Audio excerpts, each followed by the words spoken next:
Hello sweeties, welcome to or back to the channel. It's Sugar here, and today we're doing Luvwinhair. They sent me over a platinum wig that we're going to get to in just a second, but first I would like to show you the goodies that you get with the wig.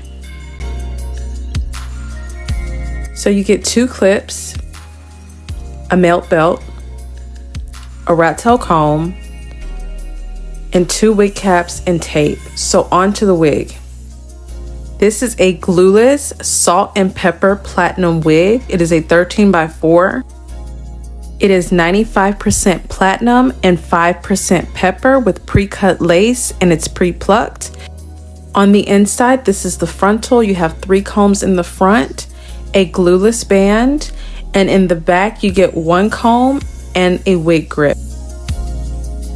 So now I'm just trying to show you more of the color up close. It's still not really doing it justice.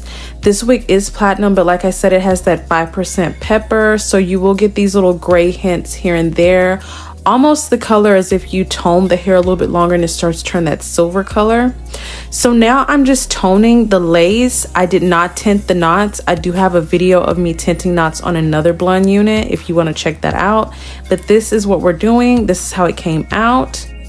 So now I'm just putting it on, and I'm going to do a small adjustment to my ear tabs because it was falling over my ears. So just make sure you cut around your ear in a circular motion so that it fits down on your forehead and around your ears perfectly. So as we know, this wig comes with the pre-cut lace, which I usually love, but I was feeling a little, nervous about it for some reason. I think I just like to have as much control with blonde or platinum units as possible, but this all worked out. You're going to see. I'm going in with my bedhead spray as my adhesive today. This is still a glueless option, and we're just going to lay the wig down as usual.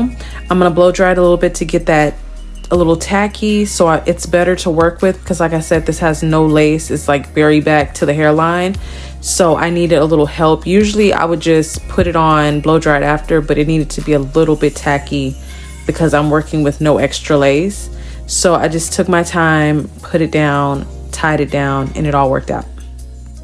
Just try to make sure you keep those hairs away from the application area. We don't want this to look messy. It's very easy for, blonde hair and stuff like that to look cheap or, not well put together. We want this to be very clean. We're not doing any baby hairs today. I thought I was going to struggle because I didn't have extra lace to hold on to, and I was like, this isn't going to turn out well, but I just took my time and it all came out. This is the way it's looking after our first melt. This is looking good. Just make sure you, at this time, comb those hairs back. Make sure nothing's like sticking around the hairline that shouldn't. And then I'm going to go in with a little bit of makeup, whatever was left for me tinting the lace on the inside, because we don't want a bunch of makeup and stuff in the hair. It's so hard to get out. So just be really careful. Just vary on the edge of that lace to help it melt. And then I'm coming back in with a little spritz on my finger, patting that in. You want to move a little bit quickly because once it mixes or seeps down into the lace and touches your adhesive, if it's like a Got2b or the bedhead spray, it might want to lift. So pat it around quickly and try to tie it down and blow dry it.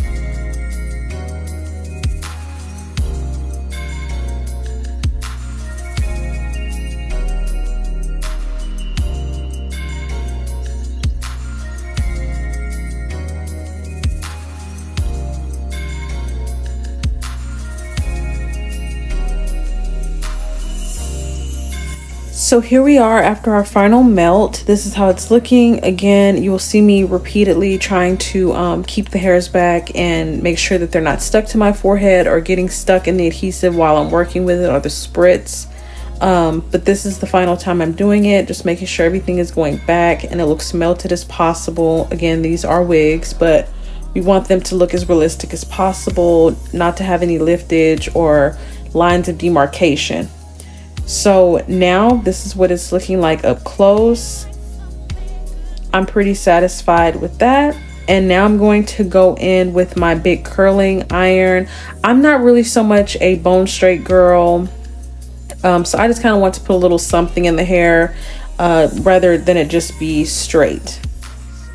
Also, if you want to go in your part with the same cream makeup that we used on the inside to further tint the part, but I'm just letting mine be what it is, because again, you have to be very careful with the makeup because it can get in the hair, it can make it look really sloppy. So do that, you know, if you choose. My thing is, I think it's always best to tint your knots, because that way the scalp looks the color it's supposed to. Those knots are tinted, but this is just a straight out of the box install, and everyone's not ready to tint knots. It's almost in the same ballpark as bleaching knots, and you have to know how to mix up the color because it does not necessarily come in a bottle, you know, just ready to go. So again, I have that video up you guys can look at. There's also other girlies on here that has shown how they tint their knots and how they mix up their color. But yes, this is how we're going to do it today. Just very simple, straight out of the box. Now I'm just taking the time to hot comb the top, make sure everything looks flat as possible and well put together. And then I'm going to go in, like I told you, with my curling iron and curl the hair up just a little bit, nothing serious. If you want a tighter curl with this hair, definitely go to a smaller curling iron, because this hair does lose the curl fast. It does curl, but it does lose the curl faster. And I feel like that's really with any hair that you use the big curling one with. If you use a smaller one, your curls last longer, they look better. Yeah, they will start out tighter, but they will fall right where you want them to be. So yes, and I'm also going to show you really quickly that 5% of silver that I was kind of talking about. I found it in my wig more in the back.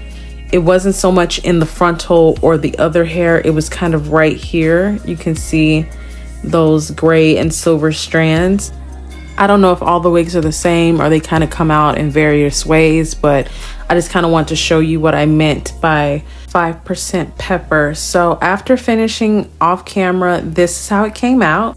The final thoughts on this hair would be that it's very silky and it actually has no flyaways. This is probably the best platinum blonde wig that I've gotten that didn't have like crazy flyaways. Like, this is actually really nice. The texture of it is really great. But due to the silkiness, it, like I said, it does lose that curl a lot quicker. Now, if you use that smaller curling iron, you will have a longer lasting curl with this hair. But I just wanted to put a little bit of a flow in the hair. I don't like bone straight hair. But I think it looks great. The pre-cut lace. But I think straight out of the box, this looks pretty darn good. Like, I'm really pleased with this. And I really love this color for Christmas and New Year's time. I hope you enjoyed this video. Don't forget to like, comment, subscribe, and hit the bell. And until next time, stay sweet.